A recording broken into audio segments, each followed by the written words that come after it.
Inspecting hundreds of buses 2 times a year might be a lot of work, but state troopers say safety of the kids riding these buses is their top priority. According to the study, checking your work email on your phone when you're not at the office can cause you to rack up a lot of unpaid hours.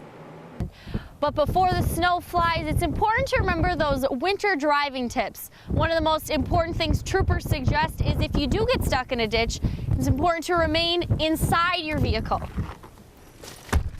It's nearly 60 degrees and the sun is out. Not exactly ideal weather conditions to put you in the holiday spirit, but believe it or not, this weekend is actually the most popular time to pick out your Christmas tree. December 12th of 2012 is also a good reminder that there's only 12 shopping days left until Christmas. Good afternoon. Thanks for joining us on Midday. I'm DeeDee Stiepan. Well, a slow-moving storm has dumped at least 16 inches of snow on parts of Minnesota. Snow blanketed the Twin Cities, making some rural roads impassable and leading to at least one fatal crash. Well, Minnesota isn't alone in all the winter weather. Des Moines got their first snowfall since March of 2012. Light rain and snow were falling in many parts of the state. Well, we got some snow ourselves this morning. Let's check in with meteorologist Kay Schaefer in the Storm Team 3 Forecast Center. Kay? Father and son are without a home today after an early morning fire in Rockwell. Fire crews responded to a blaze at the Oak Brook Apartments at around 3:30 a.m. Well, some Iowa hospitals and clinics are beginning to use state computer systems to quickly share patient records. Most hospitals and clinics have begun using electronic medical records. President Obama met with Republican House Speaker John Boehner Sunday at the White House to discuss how to resolve the fiscal cliff. Few details were released about the meeting. Well, you might recognize the "Oh Christmas Tree" or "Oh Tannenbaum" tune, but this Christmas carol comes with a timely twist. Seasonal singers on the steps of the state capitol in St. Paul, Minnesota. Well, Apple is in store for a sell-off again this week, and more people are turning to McDonald's for a tasty treat. I believe it was the dispatcher that called me and said that there was a fire at the police station. Forest City Police Chief Dan Davis will never forget the moment he found out his police station was on fire. It's an incident that rocked the small community.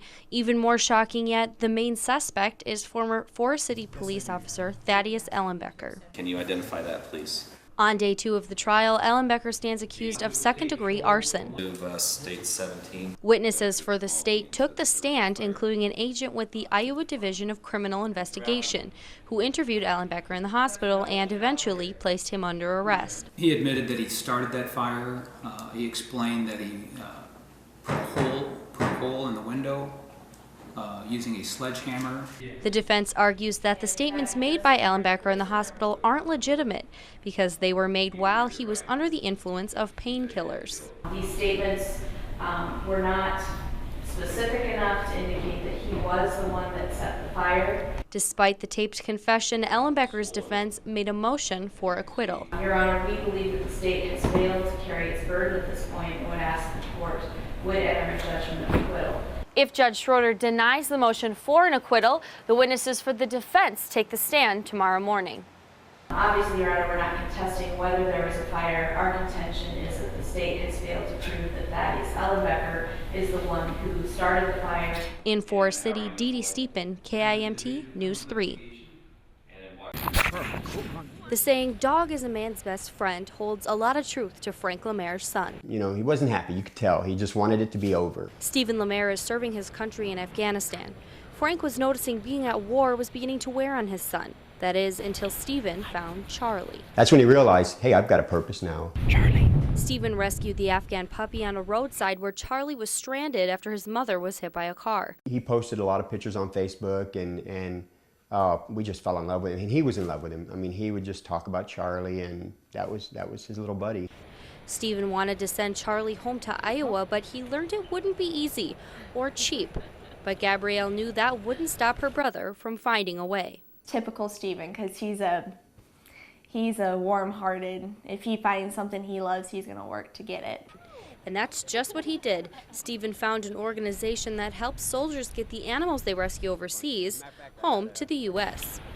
The puppy rescue mission posted Stephen's story on their website, and within a few weeks, they received enough donations to get Charlie to Iowa. I instantly started crying because it's like I got a piece of my brother home. Charlie's now at home in Iowa and giving Stephen's family the same kind of support he gave Stephen in Afghanistan.